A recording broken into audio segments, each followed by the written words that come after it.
Una vez más, Padre Celestial, en el inicio de nuestra programación acudo a tu trono de la gracia, suplicándote me des discernimiento para poderla desarrollar y sea de bendición conforme a tu voluntad.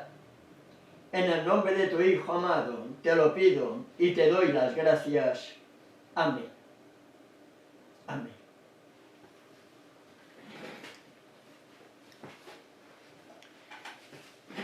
Una vez más, mis amados hermanos y hermanas, en el inicio de nuestra programación, en el inicio de la exposición de este tema, damos una cordial bienvenida a todos cuantos están en nuestra sintonía y a todos aquellos que posteriormente puedan estar también meditando en el tema de hoy.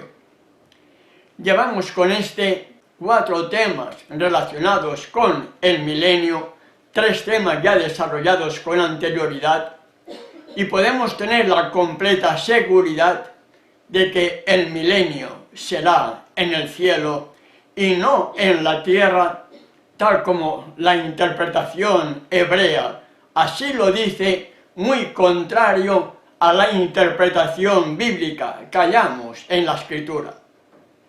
Hay tronos, hay libros, y por supuesto, los tronos y los libros no están aquí en esta tierra, sino están en el cielo. Todos estos temas que nuestro Padre Celestial me permite poder compartir con cada uno de ustedes, posteriormente están subidos en el canal, nuestro canal de YouTube, y allí están a disposición de todos aquellos hermanos que posteriormente puedan también compartir estos temas y son realmente de bendición para su vida entre sus contactos, amigos, familiares, cumpliendo en parte también con la gran comisión que se nos ha dado a cada uno de nosotros. Estamos culminando, como aquel que dice, el libro profético por excelencia, la revelación del Apocalipsis. ¿Tiene usted alguna inquietud? ¿Tiene usted alguna duda? ¿Algún tema que quisiera? Si nuestro Padre Celestial nos da discernimiento y tenemos salud y vida para que posteriormente podamos también prepararlo y desarrollarlo. ¿Tiene usted alguna inquietud? ¿Tiene usted algún tema?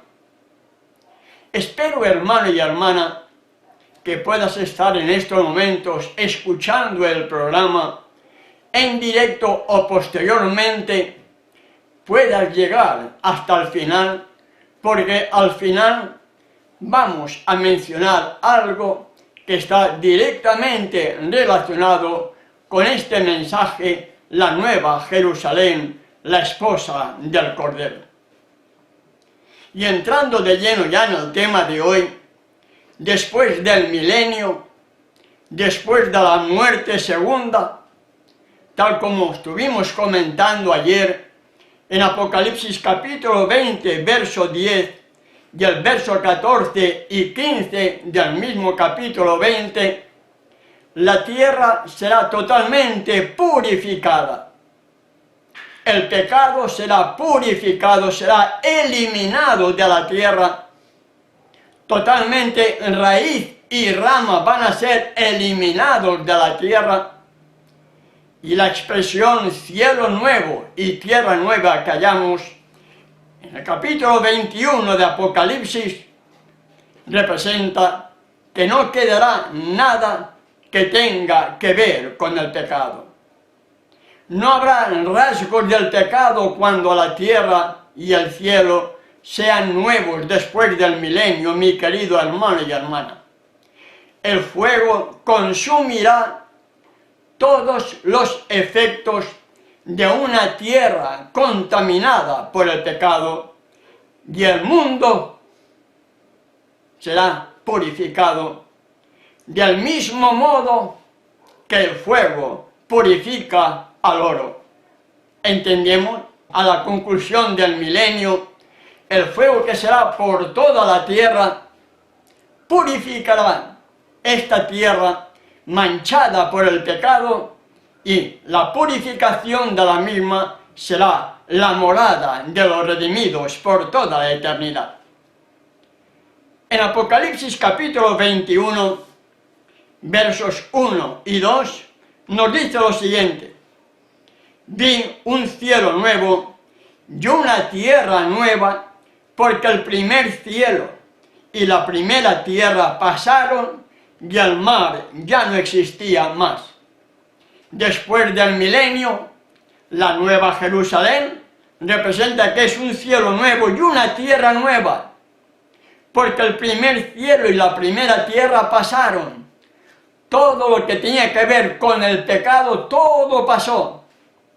Todo lo que tenía que ver con la rebelión de este mundo, con el creador del universo, todo pasó, todo quedará en el olvido, y los redimidos vivirán por toda la eternidad, alabando al Padre y al Cordero.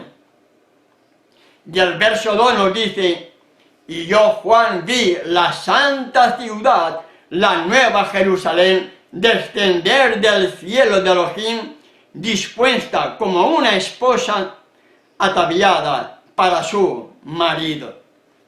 La esposa del Cordero, la nueva Jerusalén, no es ninguna iglesia, hermano y hermana.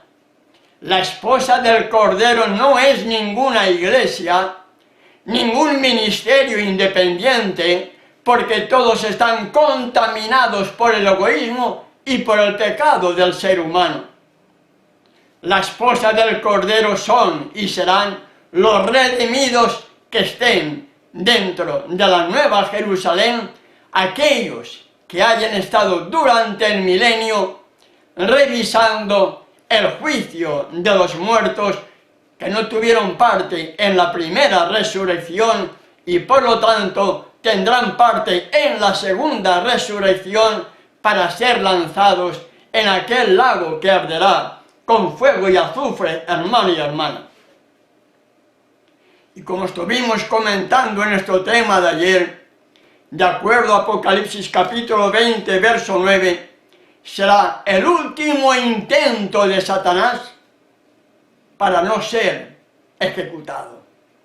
El último intento, la última batalla que empleará Satanás con todos esos miles de millones de personas que estarán allí, que habrán resucitado, y él, haciéndose pasar por el Mesías, no como Satanás, como el Mesías, intentará atacar la santa ciudad que había descendido del cielo, y como estuvimos comentando ayer, de Elohim salió fuego del cielo y los consumió. ¿Entendemos, hermano y hermana? Y esa es la nueva Jerusalén. Y oí una gran voz del cielo que decía: he aquí la morada de Elohim con los hombres, y él morará con ellos, y ellos serán su pueblo, y Elohim mismo estará con ellos como su Elohim. La nueva Jerusalén, la morada de Elohim, mi querido hermano y hermana, ¿dónde será? En esta tierra. Esa oveja perdida que se descarrió, y él vino a redimir las ovejas perdidas de la casa de Israel. En este lugar donde la oveja perdida se había extraviado, Elohim tendrá su morada y morará en esta tierra. Después de ser purificada por el fuego, tendrá su morada juntamente con el Cordero, tal como lo vamos a estar meditando en esta reflexión de hoy, mi querido hermano y hermana. ¡Qué inmenso amor! Este lugar, que es una mancha en toda la creación de Elohim, una vez purificada por el fuego, será la morada de Elohim, y su trono y el del Cordero estarán en esa nueva Jerusalén, morada de los redimidos morada de los 144.000, donde cada Sabbat, cada día de reposo, los redimidos irán o iremos a adorar al Rey del universo. Y en el verso 4 nos dice: enjugará Elohim toda lágrima de los ojos de ellos, y ya no habrá muerte, ni habrá más llanto, ni clamor, ni dolor, porque las primeras cosas pasaron.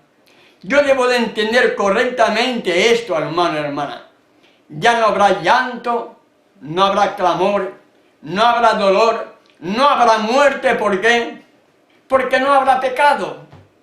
La paga del pecado es muerte. Y con la paga del pecado vino el dolor, el llanto, y finalmente las consecuencias del pecado con la muerte. Pero los redimidos vivirán por toda la eternidad, libres de la esclavitud del pecado.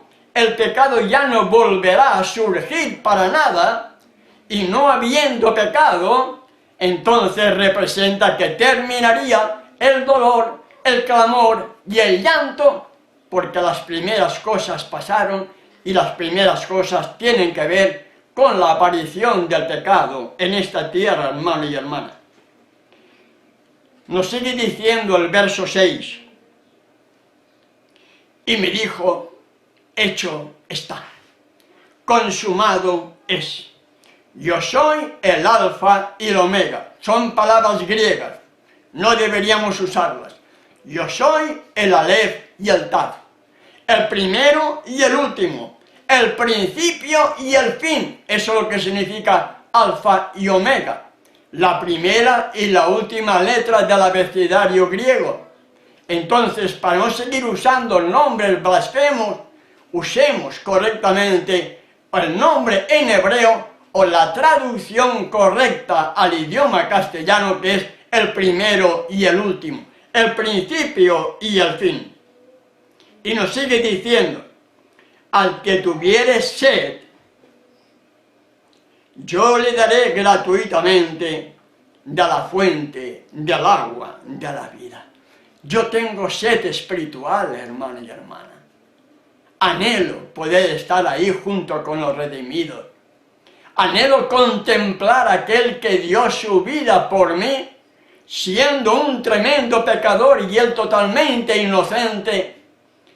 Dejó su trono de adoración y vino aquí a esta tierra a mostrarme el camino que debo seguir para poder estar junto a él por toda la eternidad.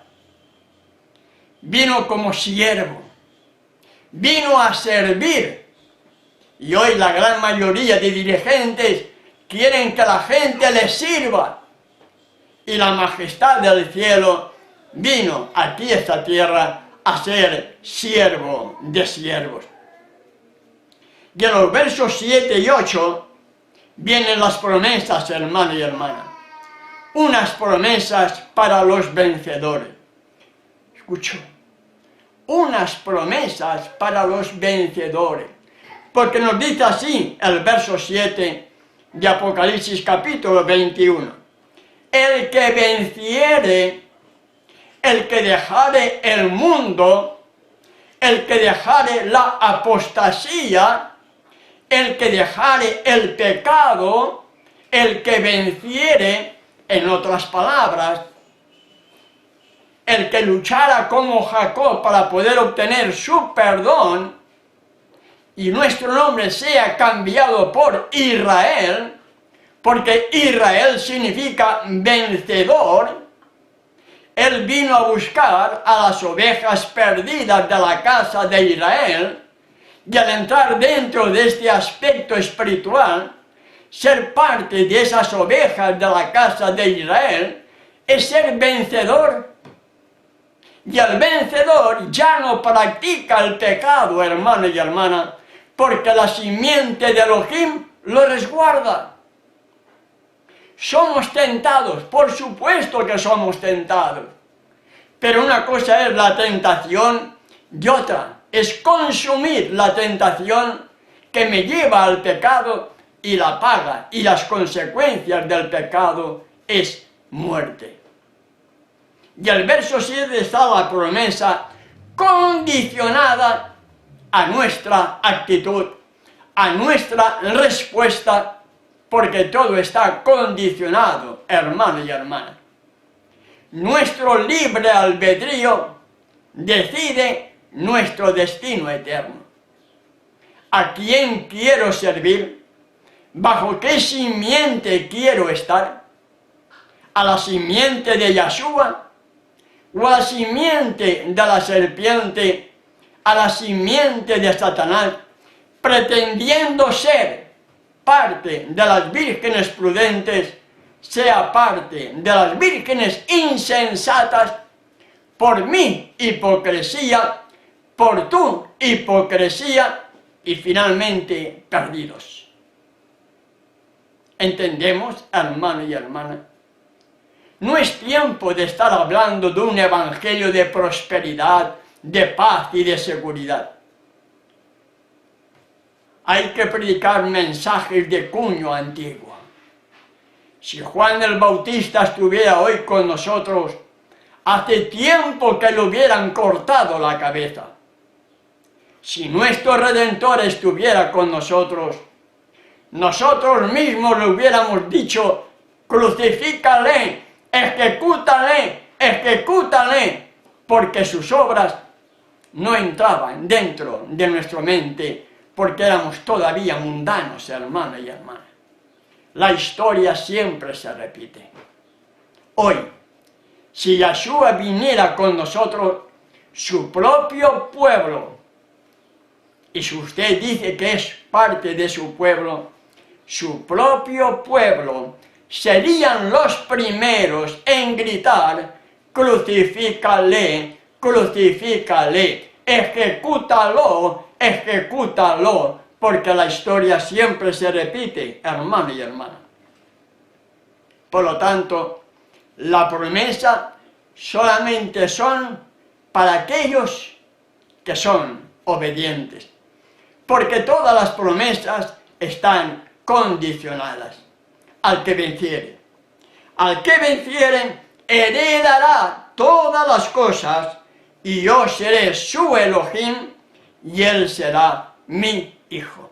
Al que venciere, no al pecador.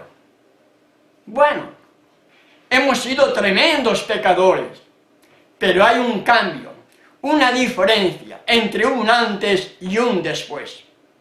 Antes, tremendos pecadores. Luego, el amor del Padre y del Hijo, hemos permitido que entrara en nuestra vida. Hemos permitido que nuestra vieja naturaleza carnal pecaminosa vaya siendo transformada y pasar de una vasija imperfecta a ser una vasija perfecta hecha a imagen del alfarero celestial. Por lo tanto, las promesas son para el vencedor. Y la promesa para el vencedor es que heredará todas las cosas. Yo seré su Elohim y él será mi hijo. ¿Entendemos? Un antes y un después. Recordemos la conversación de Yeshua con Nicodemo. De cierto te digo, el que no naciere de nuevo no puede ver el reino de Elohim. Por lo tanto, debemos morir al pecado, debemos morir al mundo, debemos morir a todo lo que antes tanto nos gustaba para poder nacer de nuevo, y ese nacimiento nos permita seguir siendo transformados para que podamos reflejar el carácter, la imagen del Hijo, para ser uno con Él, como Él es uno con su Padre, cumpliendo así la oración de Juan, capítulo 17. Porque si no somos parte de los vencedores, las consecuencias vienen en el verso siguiente, en el verso 8. Por lo tanto, hay una diferencia. El que venciere heredará todas las cosas, y Elohim será nuestro Dios y nosotros sus hijos. Pero, nos dice, los cobardes e incrédulos, los abominables y homicidas, los fornicarios y hechiceros, los idólatras y todos los mentirosos tendrán su parte en el lago que arde con fuego y azufre, que es la muerte segunda, esa muerte que tendrá lugar después del milenio, como hemos estado desarrollando en nuestra reflexión de ayer, hermano y hermana. Por lo tanto, ningún pecador no arrepentido entrará en la nueva Jerusalén. Ningún cobarde, ningún incrédulo, ninguno que dude, ningún abominable ni homicida, ningún fornicario y hechicero, ningún idólatra. Bueno, ¿y cuántos idólatras hay? Y el ser idólatra no es solamente estar adorando una imagen hecha de yeso o de barro. No, hermano y hermana. Ser idólatra es estar anteponiendo a un hombre, a una mujer, en lugar de escudriñar la Sagrada Escritura por uno mismo. ¿Cuántas personas comparten y dicen, no, fulanito dice eso, menganito dice eso? La Escritura no me indica que yo debo de seguir al hombre. Maldito el varón que confía en el hombre. Pero lamentablemente esos idólatras, esos que adoran a esos ídolos humanos, hombre o mujer, que se dedican supuestamente a la enseñanza, cuando revisas alguno de sus temas, te das cuenta que están completamente errados. Hay algunos ministerios muy importantes a nivel internacional que siguen usando el nombre de Jehová, Jesús, Señor, Dios, Cristo, nombres totalmente blasfemos, impuestos por Roma, pero son ministerios internacionales de gran renombre. Idólatras, inmundos, mentirosos. Nos damos cuenta la idolatría hasta dónde llega. Personas que siguen supuestamente las raíces hebreas, pero que cuando ves el video de alguno de ellos, te das cuenta que interpretan mal la Escritura y está sucediendo como los fariseos de antaño, que engañan al pueblo que los sigue, porque la historia siempre se repite. Por lo tanto, todos los mentirosos, y al final haremos un hincapié más sobre esto, todos los mentirosos tendrán su parte en el lago que arde con fuego y azufre, que es la muerte segunda.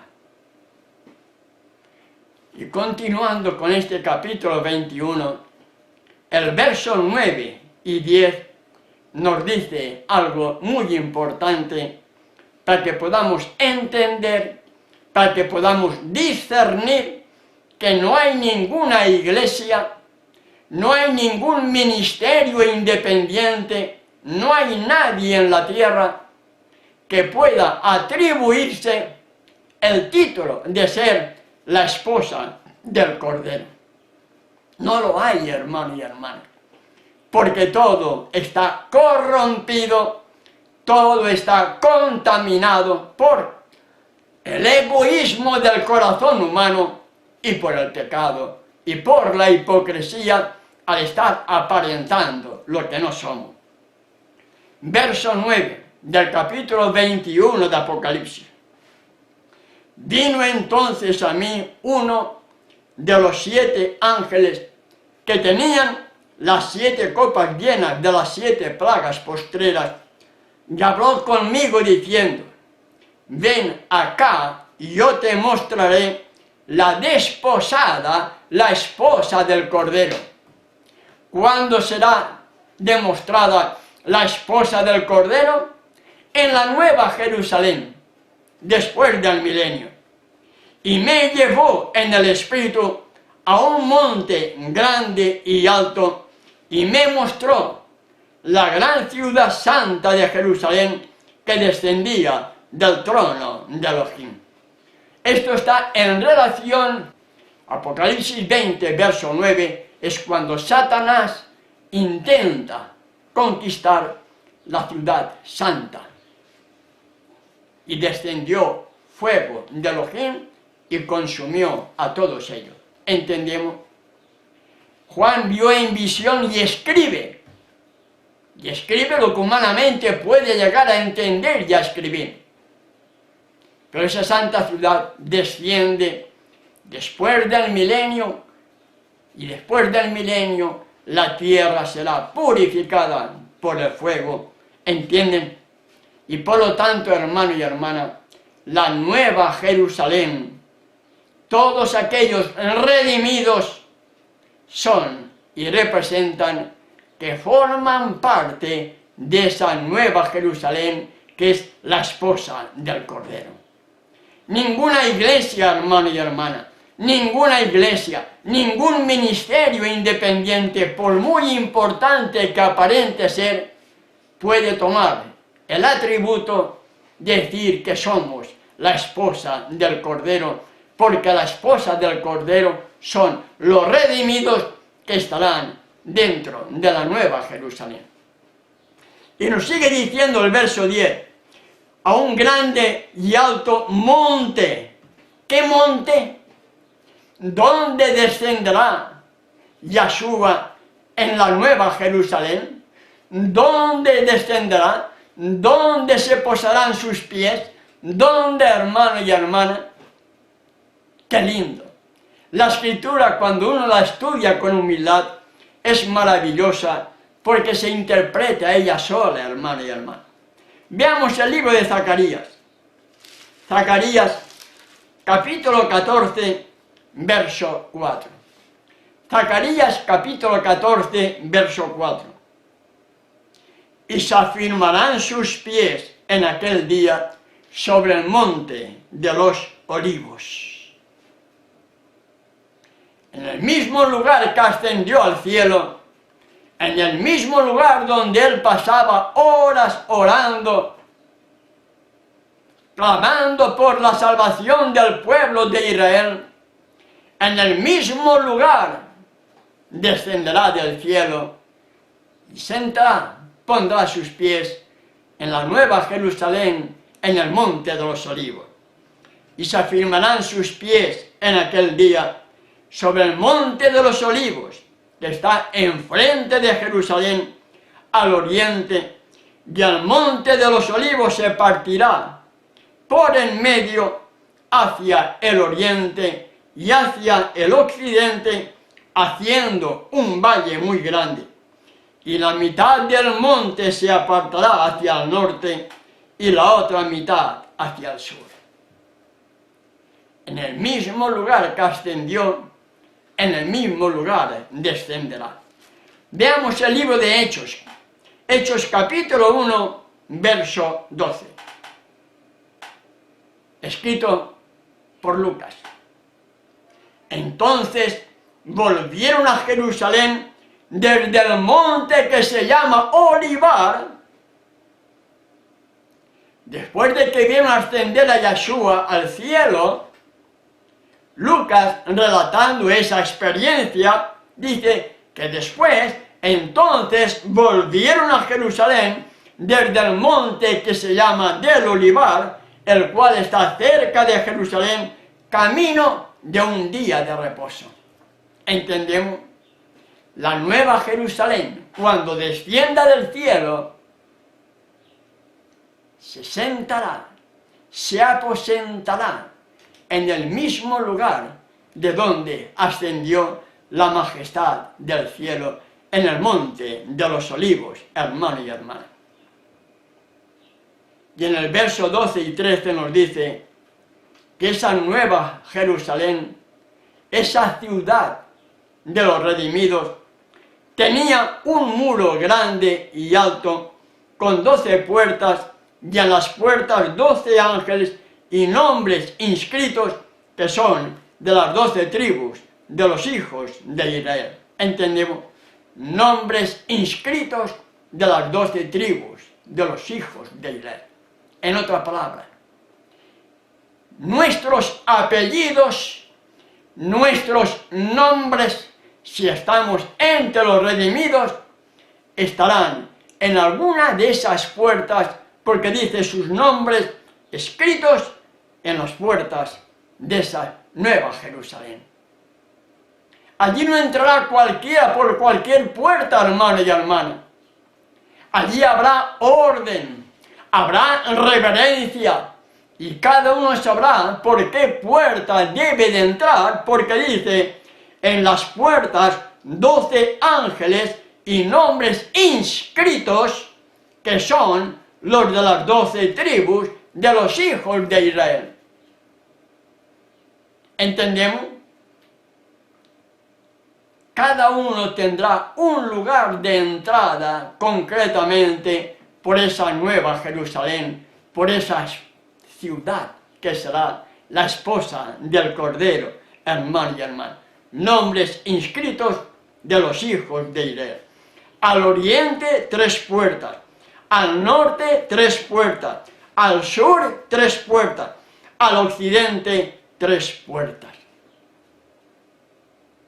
No sé si te has imaginado a pensar la superficie que tendrá la nueva Jerusalén.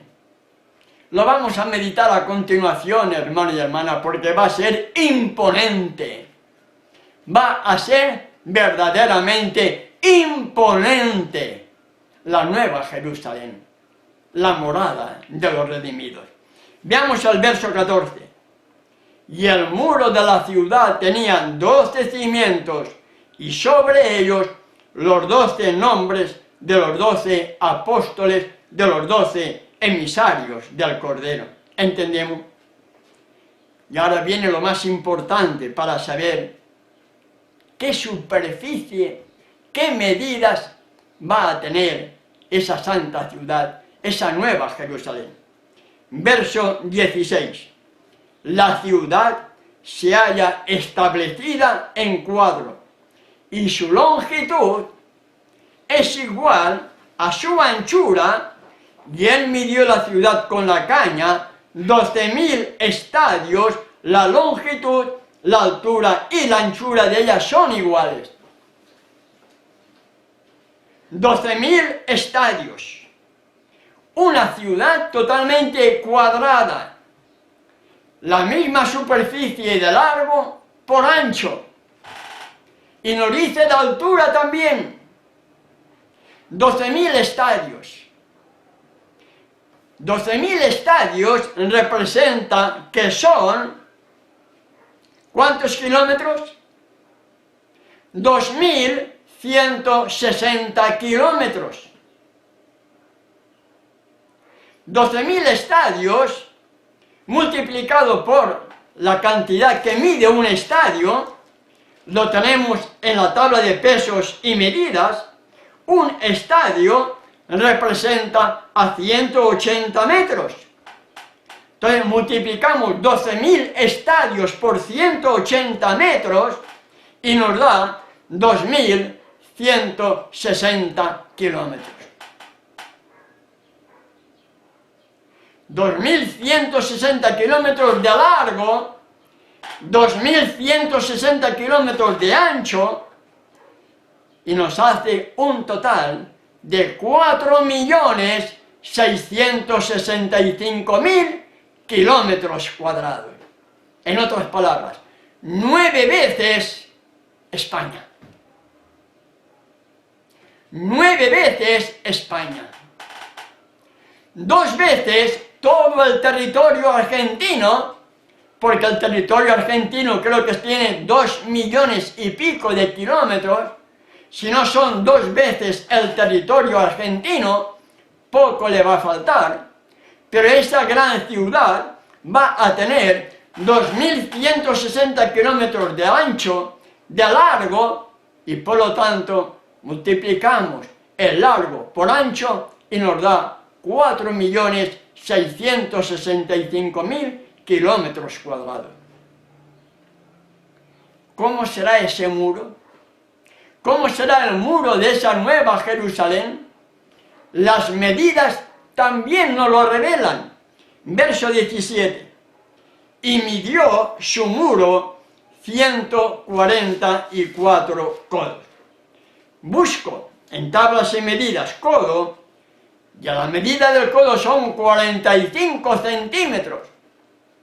Si esas medidas son correctas, entonces yo multiplico 144 codos por 45 centímetros y me da un muro de 65 metros de ancho. ¿Entendemos, hermanos y hermanas? Tremenda nueva Jerusalén. Tremenda ciudad de los redimidos, hermanos y hermanas. Tremenda ciudad. Y en el verso 22 y 23 nos dice: y no vi en ella templo, porque Yahweh, Elohim Todopoderoso, es el templo de ella y el Cordero. ¿Cuántos adorarán los redimidos? ¿Cuántos aparecerán en esta nueva Jerusalén? ¿3 o 2? La Biblia menciona solamente 2, hermanos y hermanas. 2, Padre e Hijo. Los redimidos no serán trinitarios. Los redimidos solamente adorarán al Padre y al Cordero, porque es la deidad. Padre, Hijo, un solo abogado, un solo mediador, un solo intercesor, y por lo tanto la salvación viene por aquel que dijo: yo soy el camino, la verdad y la vida, nadie viene al Padre sino por mí. Mis ovejas oirán mi voz y me seguirán. Pero lamentablemente a muchos les gusta seguir el rebaño del gran flautista, adorando a un tercer Dios, cuando los redimidos solamente adorarán al Padre y al Cordero. El verso 23 clarifica también lo mismo. La ciudad no tiene necesidad de sol ni de luna que brillen en ella, porque la gloria de Elohim la ilumina y el Cordero es su lumbrera. Solo 2, hermanos y hermanas. Los redimidos solamente adorarán al Padre y al Hijo. Y está la invitación, hermano y hermana, al que venciere. Al que venciere le dará todas estas cosas, como hemos leído antes y mencionado en Apocalipsis 21, verso 7. El que venciere heredará todas las cosas, yo seré su Elohim y él será mi hijo. La invitación está hecha. La invitación es personal. Las promesas están ahí. Y todo está condicionado, hermano y hermana, a nuestra respuesta.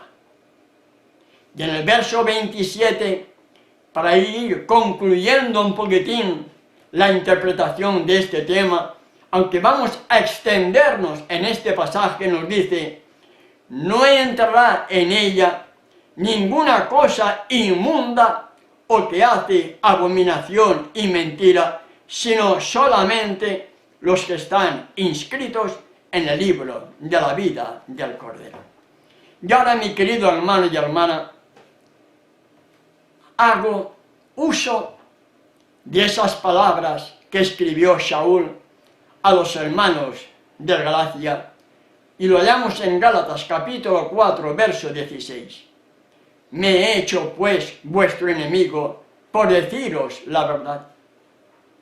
La Escritura me indica: no entrará en ella ninguna cosa inmunda o que hace abominación y mentira.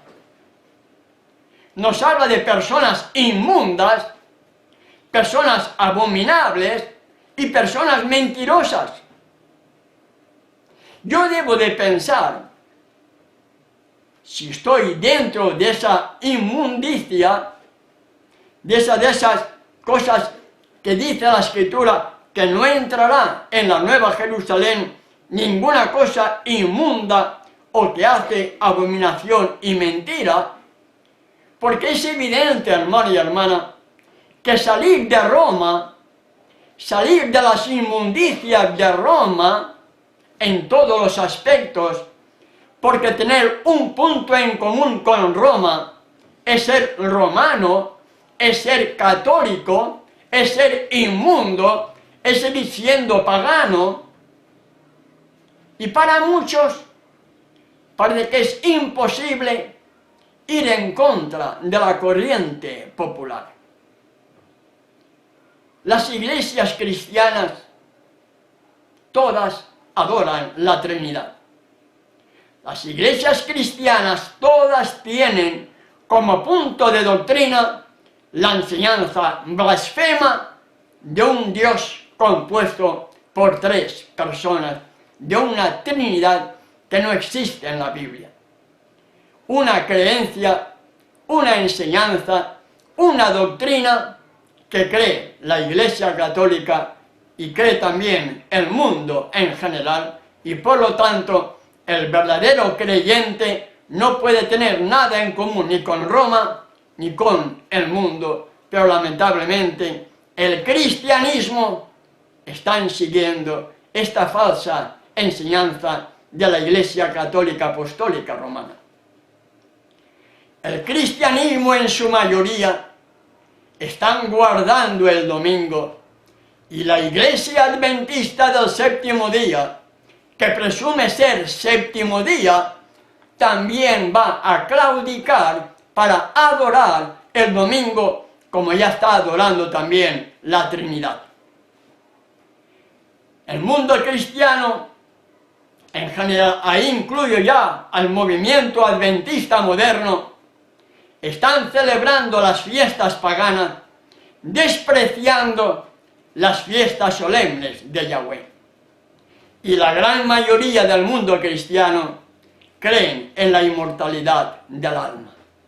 Por lo tanto, son iglesias, son enseñanzas impuestas por Roma, como también los nombres blasfemos de Jehová, Jesús, Señor, Dios y Cristo.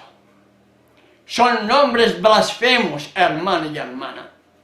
Nombres blasfemos cambiados, impuestos por la Iglesia Católica Apostólica Romana, con la finalidad de engañar al mundo entero.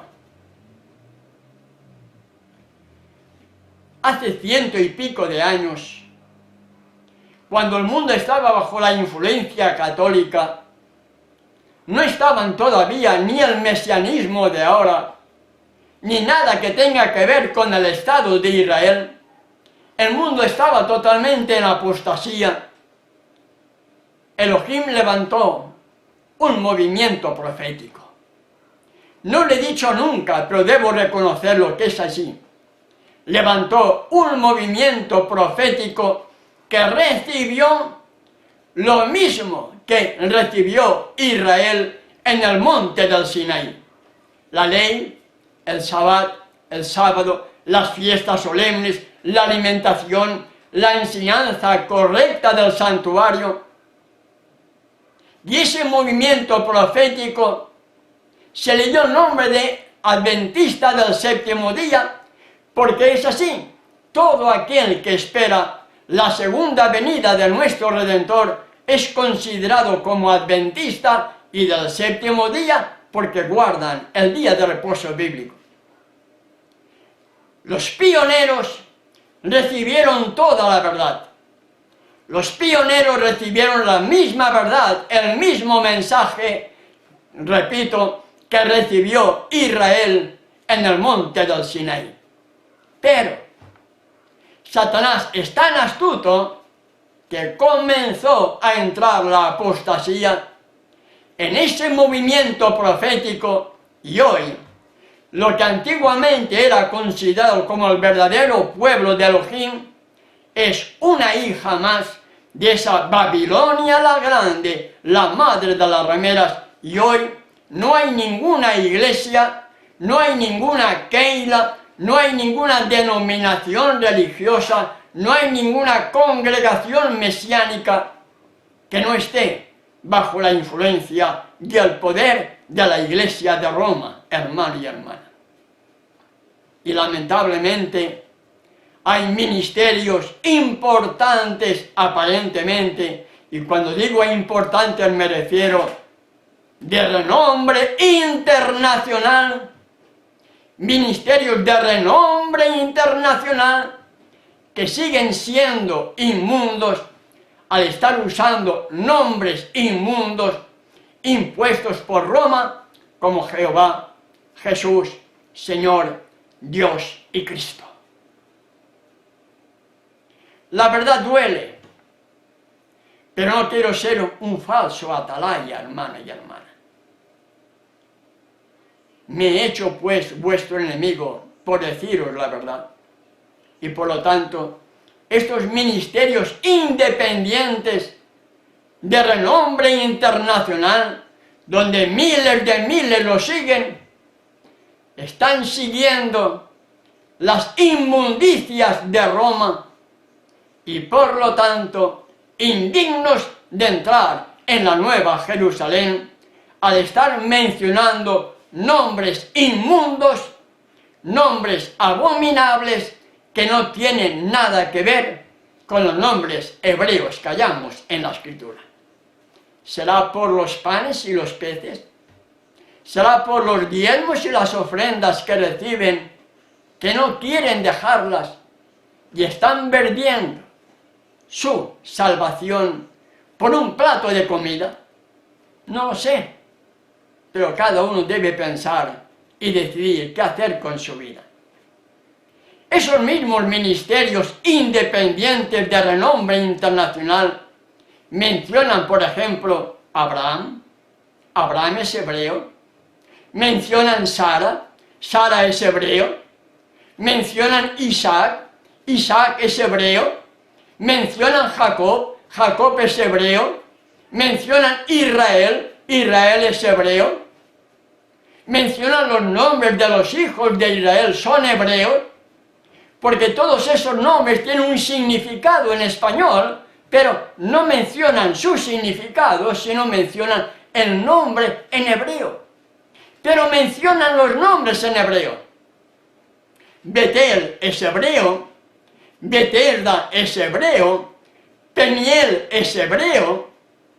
Mencionan nombres políticos, deportistas, cantantes de otro idioma diferente al español, o diferente al inglés, o diferente al francés, o diferente al alemán, porque son nombres en los cuales se identifica cada persona. Pero mencionar el nombre de Yahweh, mencionar el nombre de Yahshua, mencionar el nombre de Elohim, mencionar el nombre de Mesías, por ejemplo. Ah, no, estás judaizando.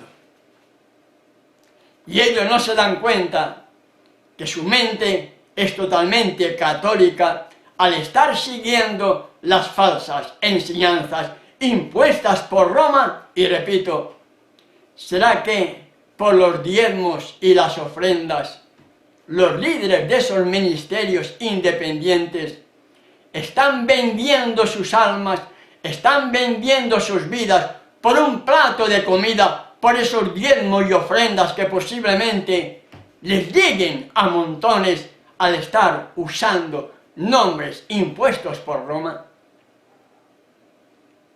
En el verso 27 de Apocalipsis 21, repito, para concluir la meditación de hoy, no entrará en ella, no entrará en la Nueva Jerusalén ninguna cosa inmunda o que hace abominación y mentira, sino solamente los que están inscritos en el libro de la vida del Cordero. En la Nueva Jerusalén no entrará nadie que desprecie los nombres de Yahweh, los nombres de Yahshua, el nombre de Elohim, el nombre de Mesías, porque es lo que identifica con el gran Yo Soy y con su Hijo. La palabra Cristo no tiene nada que ver con ungido. La palabra Cristo viene de la palabra untado, y era un rito que se hacían a ciertas personas.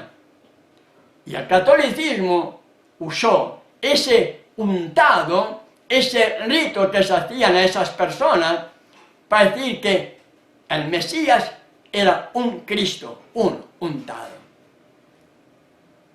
En la Nueva Jerusalén no entrará en ella ninguna cosa inmunda o que hace abominación y mentira, sino solamente los que están inscritos en el libro de la vida del Cordero. Mi querido hermano y hermana, para concluir, si todavía sigues usando los nombres inmundos, los nombres blasfemos impuestos por Roma, Jehová, Jesús, Señor, Dios, Cristo, Señor significa Baal. Si todavía estás usando alguno de esos nombres, pídele a nuestro Padre Celestial con un corazón contrito y humillado para que te dé discernimiento y poder para no seguir pronunciando esos nombres blasfemos, esos nombres inmundos, para que tu nombre esté escrito en el libro de la vida y tengas derecho a entrar en la Nueva Jerusalén, la morada de los redimidos.